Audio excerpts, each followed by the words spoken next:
Hi, it's Chris here.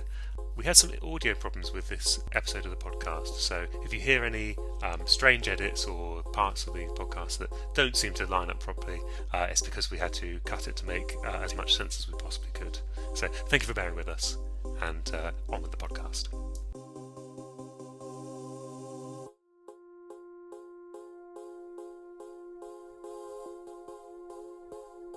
Welcome to the Tabletop Gaming Magazine podcast. I'm Chris Eggett, the editor of the magazine, and today I'm joined by Anna Blackwell. Hi, Anna. Hi. Would you like to start by introducing yourself to people? I'm Anna Blackwell. I run the monthly Microgame feature in Tabletop Gaming Magazine. I'm also the developer of Delve, Rise and Umbra, 3 new map-making games that should be coming to stores soon.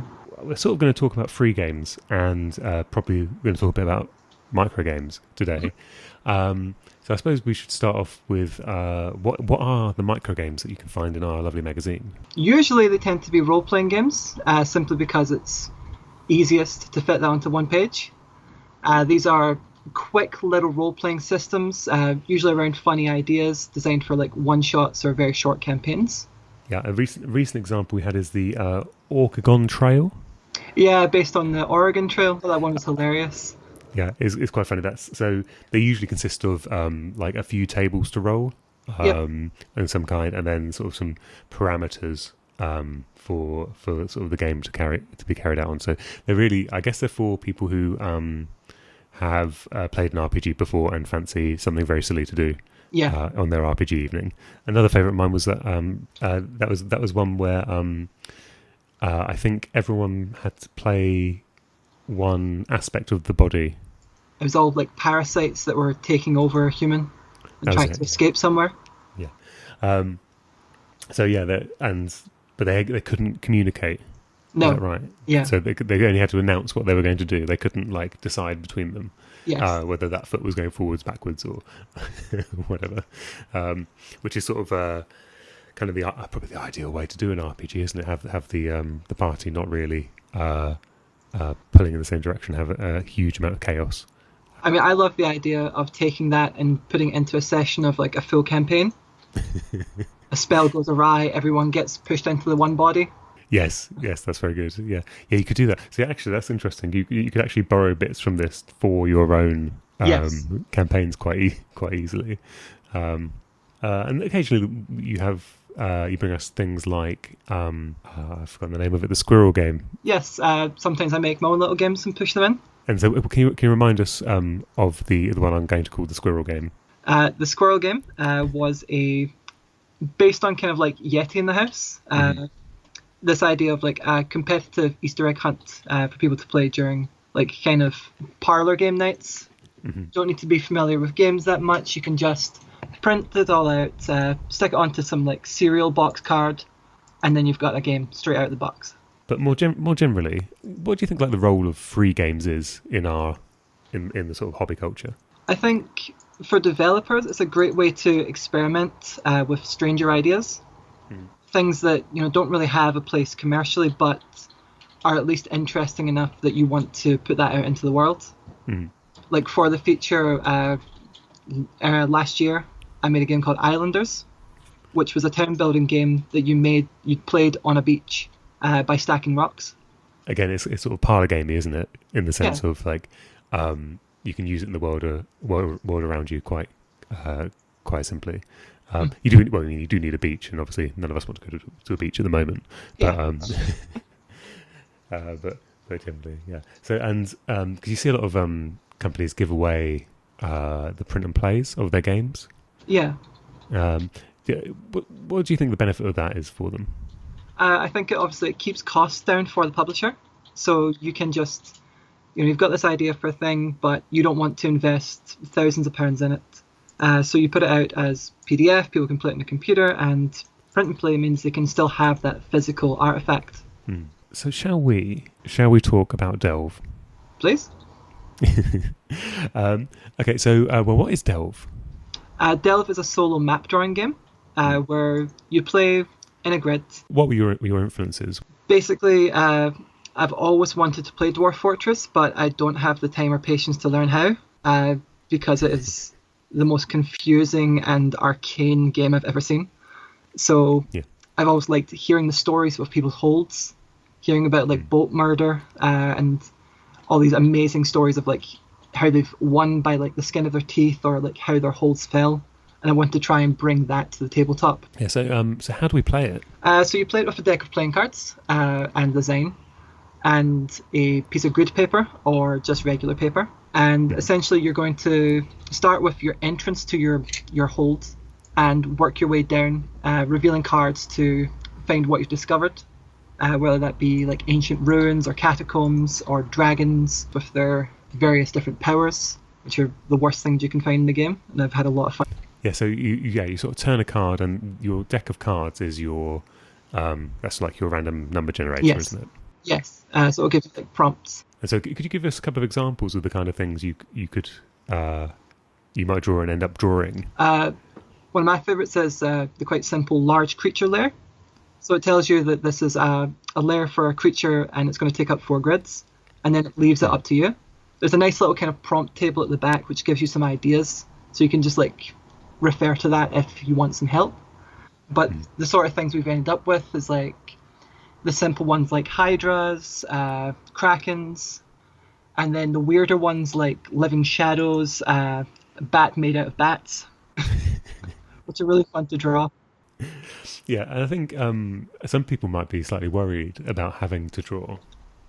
I get that, but I mean, I'm not a great artist. It's really fun just because it's just for yourself at the end of the day.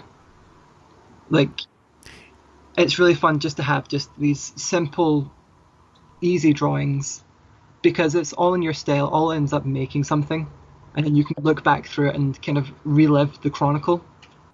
Yeah, that's true. Yeah, and does it hold? Do you? I can't remember if anything changes when you like. Can you go back and like flood a cavern? Yes. And things like that. Yes. Yeah. So how does that work? You just you turn a card and then you discover. Yep. So it has very simple liquid and gas physics. And I say very, very simple. It travels 2 squares, and then it goes down if it's liquid, it goes up if it's gas, if it can. Because I want to keep it so much simpler than Dwarf Fortress. So if you find liquid, it will flood through, kill any units in rooms. So it's like if you've got a barracks and you've got some soldiers stationed there, they'll be washed away, smacked off the walls and killed. But you don't have to draw the water in. You just have to make note that those rooms got flooded, unless you want to leave it there. It can be very fun to like draw in all that like fluid, all the puddles that have been left by it, and really make a nice big mess of a hold by the end. Yeah, and I guess cause I have played a bit of Dwarf Fortress, and my experience of it is that you start off at a very not very deep when you're playing it, and you will do something where you're like, okay, this is I've got a good setup here, but as you get deeper and deeper, you kind of start abandoning the higher areas of your Yes. but still, so I think there's quite a nice thing there of this sort of like as you retreat into the depths of the of your hold, you end up sort of leaving these like ruined places behind you. Yeah, tell me about the community response to it. The community has been great for it so far. I went on to like the Zen Quest Kickstarter asking for £700, got nearly £9,000. Over 1,000 backers, several hundred of those have came over onto the Discord to help playtest. People have, even with like the rough beta rules, have been sharing their stories, and it's really interesting to see the kind of like things they're coming up against. And what kind of things have you bumped into in playtesting? Playtesting is always a nightmare.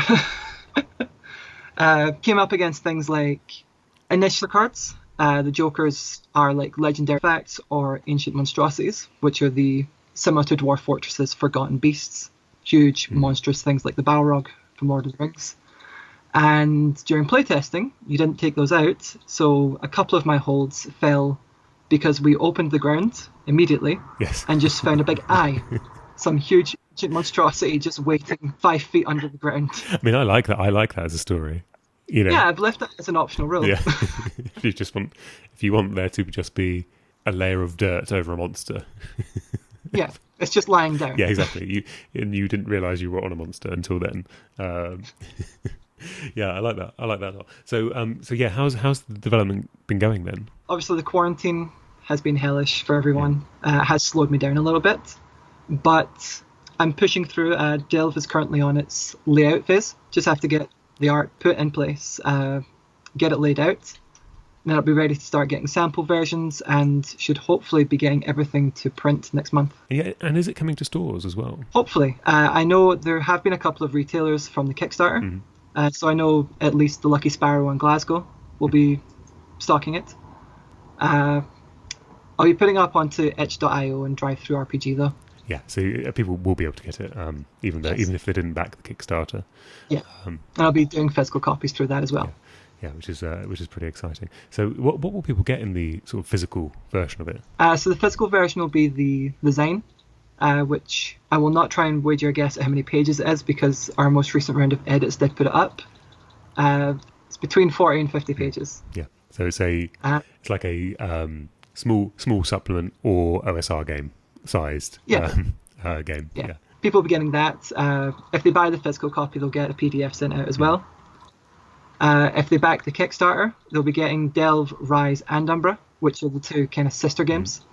Rise being very inspired by Dungeon Keeper, puts you in charge of a kind of monstrous dungeon starting from the bottom of the page and trying to work your way up to the surface to conquer the world. And Umbra puts you onto an alien asteroid, an alien planet, and has things like explosive decompression. Oh, good. Okay. Can you tell us a bit more about Rise? Because that sounds really interesting to me. So Rise is essentially the flip side of Delve. It puts you into the armoured boots of the monsters. It gives you a dungeon heart at the bottom of the page, and it changes up the mechanics from being just about digging and exploring, as Delve is to begin with, and puts it more onto you have to keep your minions placated because they will mutiny the first chance they get. Yeah, so how do the minions work then? So they have to have different layers, which will come in different tiers, with like hovels being the cheapest, but also not providing much room, all the way up to like essentially mansions in the caves, which have the then knock-on effect of any layers next to those that are lower level start looking worse in comparison. You have to build things like laundromats. You have to build them recreational facilities like casinos and taverns. But then they all come with their own penalties. Like taverns will make them happier, but makes their more likely to mutiny faster if it comes to it. Basically, they're drunk, they're going to fight back. Yeah, so I mean, that sounds like almost suburban. A little bit, yeah. Is this your sort of David Lynch version? Yeah, you're sort of going behind the picket fence and all that sort of stuff. Sort of, yeah. Very good. I really liked in Dungeon Keeper where it's like the whole, it is payday. Yes, and would they all go to the dungeon heart or just to the like treasure room? To the treasury and like go get their money, and they'd get really angry if they didn't have it. Oh, that was a fabulous game. That was for those who don't know. How do you describe Dungeon Keeper to people? Was a dungeon tycoon game. It's like theme park world, theme hospital. Yeah. Except you're in charge of a dungeon. And you're sort of trying to ambiently win conflicts. But the way you entered into conflicts was you sort of put your minions near things that would aggro them.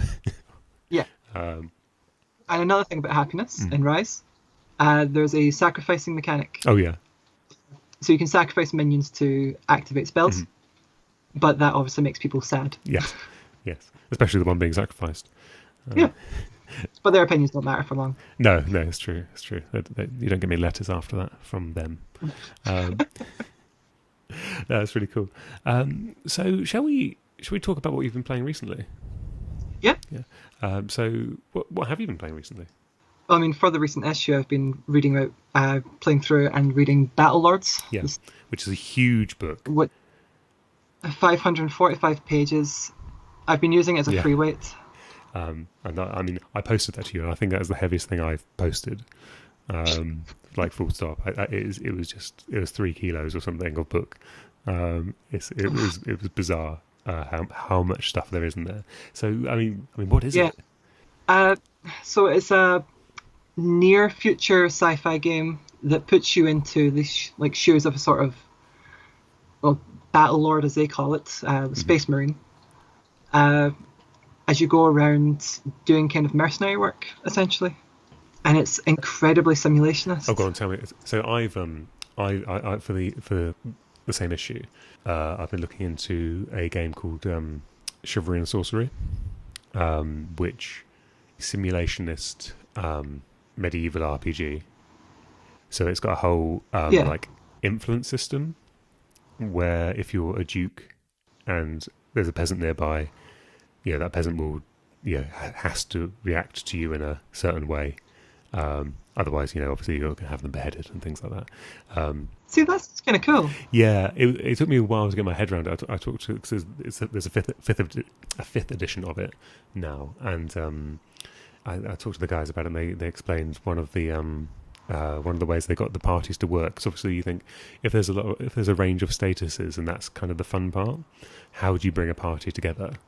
And their example was that they had a knight, and then they had a liveried or footman, food taster. Then there was a priest in the party, and also an enchanter who was kind of the knight's entertainer. But they had it so that it's the enchanter and the priest could only speak English, and the serf could speak English and French. The knight could only speak English and Latin. The priest could also speak Latin, and then I can't remember what the other one could speak. But what ended up being is that it was sort of like a comedy of errors, as they sort of had to translate for each other as they went on some journey to kill a dragon, actually. But it just sounds like a really sort of funny way to do the whole thing. Yeah.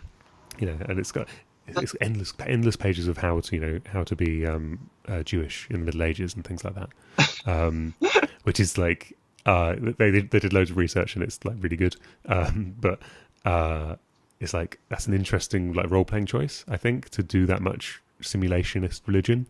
Yeah, and because also there are miracles are in the game, so it's funny to have sort of the reality of representing the reality of a world where God isn't that active necessarily, and but while also being a big part of people's lives. It's interesting. So I've got a game called End of Kings, which is kind of Renaissance version of what you've just described. Okay, yeah.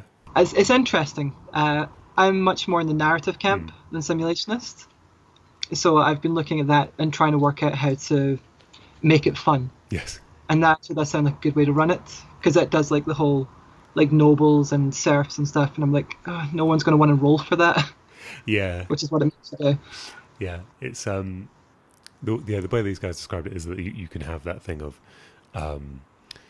creating conflicts of kind of like I guess like an Inucci comedy or something of like the boss has told us to do this, so I'm going to tell you to do this, and you sort of have this cascading set of problems that goes down the chain, and that's maybe how you play out those things. But yeah, that's super interesting. But sorry, but Battle Lords, it looked like there was big mechs in it. They looked like you had to do a lot of maths. Yes, so much maths.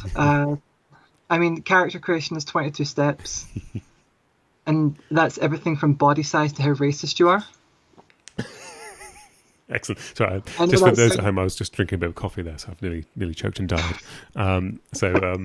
Sorry. How do you roll for how racist you are? It's not so much a roll as there's a table with how all the different species get on. Okay. Oh, I see. Okay. Yeah. And there's a lot of different species. There's like 15 in it, from humans to elves that are obsessed with Scottish Highlander fashion, to shape-shifting blobs to misandristic tigers. Right, okay, fine. And it makes a big point about how they're misandristic. Okay. It was interesting to read. But it does look like the kind of game, like, if you go into a firefight in it, there is no doubt, if you fire the shot, it's all worked out. There's no story. You know exactly where you hit on that target and what it did. Yeah, it's interesting, these simulationist games, they almost feel like war games, don't they? Yeah, I think that's who it's very much appealing to. I quite like that. So what else have you been playing? I've been playing Ironsworn. Oh, yes. Which I did a review of recently as well. Yeah, so that's a solo RPG. Yeah. You explain that to our dear readers and listeners. So a solo RPG is essentially an RPG where the book itself handles the kind of game master's input. So it uses what it calls an oracle. So you'll roll to see if you succeed, and if you do, the oracle will have certain events, all the way up to like things like plot twists. But let me just quickly grab through, see what I can find. So for example, if you're making a move, because it's very inspired by Powered by the Apocalypse. So if you like try to make a move, and say you're in a fight and you fail, you could endure harm. So when you endure harm, it gives you a kind of oracle table to roll on to see what happens to you. Okay, what sort of things could happen to us? So this is if your health goes to 0, you could be facing death. You could need to heal. You could be unconscious net for the action. You could manage to stay on your feet, but need to take a breather. So what happens when you, in a solo game, what happens when you go unconscious? Well, then you kind of take on the role of the games master. I guess it's very much your body. Like writing a story. Yeah, it's like writing a story, but it's throwing wrenches in the gears, so it doesn't go exactly where you want it to. Yeah, that's cool. And it's sort of middle-agey, sort of Middle Ages-y. Sorry, not middle-agey. Fantasy, like lowish fantasy. Almost the start of the Iron Age. The whole point of it is like you've moved to this place called the Ironlands. Things like swords and like full plate armor are very rare. It's the way it kind of describes the world is almost Viking-y, and the art certainly backs that up. So everyone's like wooden spears, clubs, getting into like kind of some iron weapons, but they tend to be old or rusted. It's quite survivally in a lot of ways. That's interesting. What did you find when you played it? I thought it was great. I went through. I eventually went to, like, the way the story worked, like, it completely took it out of my hands. I was helping an elf trying to return back to his homelands. Along the way, we had to help a bandit who was spying on the local town because his sister had been captured. Right. And most of this was the game prompting me to come up with things. So that made a new quest. So we went to go and investigate their bandit hideout and found they were in work with some cultists, thanks to it generating enemies. And eventually I got captured and got sacrificed. Wow. Yeah. So, I mean, it's one of those things that people might be listening to this and thinking, how did she end up getting sacrificed? She was in charge of the game. I was. And like any solo game, you have to be willing to let bad things happen for an interesting story. Yeah, that's true. So sneaking in, I failed my stealth roll, so a guard got alerted. During the fight with the guard, I didn't manage to take them down quickly enough, and I kind of figured they would have called for help. So ended up with a couple of guards fighting me, a lot of bad rolls, and from that endure harm table, as I said, I got knocked unconscious. Okay. So I figured, yeah, I'm getting sacrificed. Excellent. That's great. Cool. So what else are we playing? Well, I've been playing a lot of the Artifact. Oh yes, as well. Yeah. This is telling the story of an artifact, isn't it? Yes. From creation through to either destruction or when you want to leave it and include it into your own RPGs. Yeah. So this is I think you covered this in you did a supplements article for us. I did, yeah. A fair few months ago now, which was all about games you can use to enhance your RPGs. Yeah, and a lot of them were kind of solo-y sort of things. So could you sort of just expand on what the Artifact is? So the Artifact is a solo journaling RPG. So essentially it will give you like writing prompts and you will journal the answers to them, creating this story as you go on. And yes, and then you can take that, whatever you make, you might take that into your, well, whatever game you like, really. Yeah. And you've kind of got a rich history. I think it's interesting because there's a lot of like, if you think about like video games like Dark Souls and things like that, a lot of their storytelling is done through, the objects in the world. Yeah, environmental storytelling. Exactly, that's it. Yeah, I think that's something that analog games haven't really picked up on that well yet. I mean, I think it comes down to like the individual games master. That's true. The artifact does help with it. Yeah, I think that I'd say the usual role-playing games master would want people to focus on kind of like a cinematic version of play quite often. Yeah, I think that's quite common, isn't it? I feel like I should maybe disclose that I do write for the artifact now. Oh, do you write them now? Oh, okay. Yeah. Sorry, full disclosure. Full disclosure, I wrote one of the playbooks for it now. Sweet. What's on that? Tell me about that. So I wrote about the staff. Mm-hmm. So essentially, this is the playbook for playing as a magical staff, and it's talking about things like some of the prompts will be like you cast a spell, and the effects of that can still be felt in the world. What was that spell, and what were the effects? Mm-hmm. It's a kind of idea of like prompts it gives you. Yeah, that's interesting. Yeah, because it's all about how that object changed the world it's going to go into, because you don't know what world it's going to go into yet when you're playing. Yeah, so it's how the artifact changes over time. Do you want to take us on to your next game? I've also been playing Beak, Feather and Bone. Oh yes, that looks really good. There's another ZenQuest game where you get this printed out map of this Raven People town or Crow People town, and you work through as one of the factions, claiming buildings and like talking about its purpose, drawing cards to see which purpose you're talking about. And how does that work? What is the purpose? Essentially to create a story for a place. Similar to the artifact, this is about a place. And yeah, it was interesting because like you take on like say the miners. You would choose one of the buildings on the map, which don't have names. It's just like a labelless map, and you'd colour in your faction colour, and then you discuss with the other players, and you'd write down what it is, what its purpose is, like what it looks like. Essentially, it's Beak, Feather, and Bone. Its purpose, what it looks like, and what it looks like inside. Of course, yeah. And you'd have things like describe its past or its future and stuff like that. Yeah. And I think in your review you said that maybe it was a bit limiting to play in a group. Yeah, a bit slow at times. Yeah, because you covered this in your map making article a little while ago of how to build these worlds, but you sort of passing around the map. What was the game that you highlighted for that?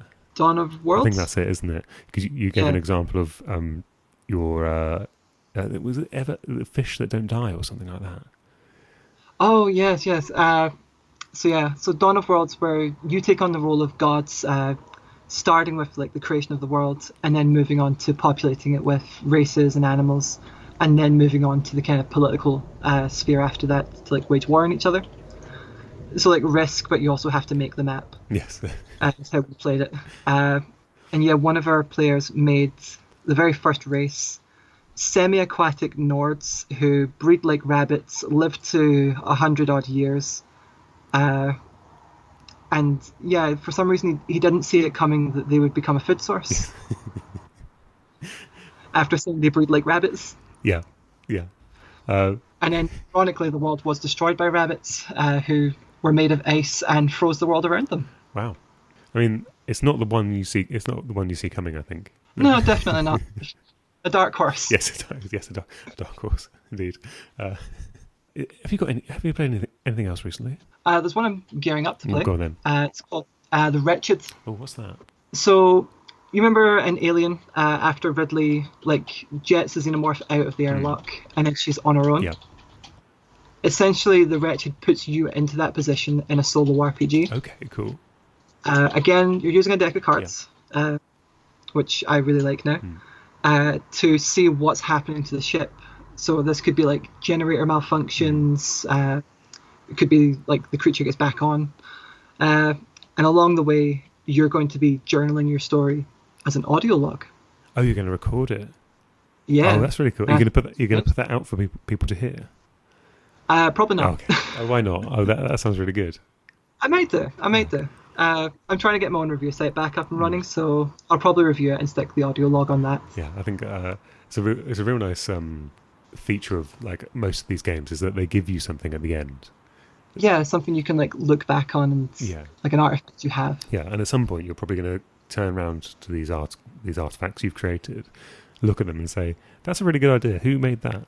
You could be at such a distance from it that you're gonna forget that it was you that had the idea about the freezing rabbits or whatever it might be. And the Wretched is pretty cool as well because they did a game jam on it recently where people took the kind of the system and have like applied it to all different types of settings now.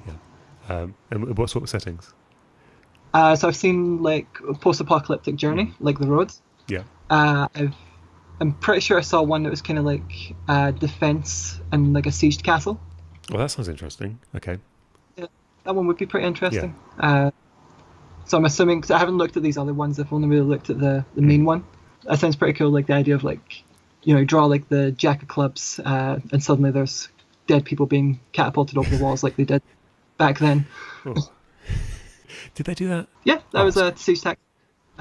Launch corpses over the walls to try and spread disease. I see, yes. Not just to spook people. As well. It lowers morale, definitely. Yeah, I guess so, yeah. Yeah, especially if you knew them.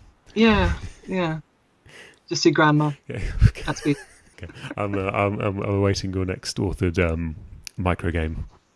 Siege Grandma, or whatever. Yeah. Lovely, that's great. Well, thank you for coming on today, Anna. Thanks. Thanks for having me. Would you like to plug anything? I think I plugged Delph pretty well. You did. But where can people find you online, for example? Yeah, well, my own review website, which champions indie games for physical and digital games, called indieuncovered.com, will be back up soon once we've done the redesign. Nice. Very good. And Twitter, anything like that? Oh, at Blackwell Writer. Smash that like button. Yeah, absolutely. And Anna is one of the great boosters of small games and interesting things you didn't know you liked. So worth a follow. Yes, and well worth reading our very fine magazine as well. Excellent. Right, well, thank you very much, Anna. Thanks for having me.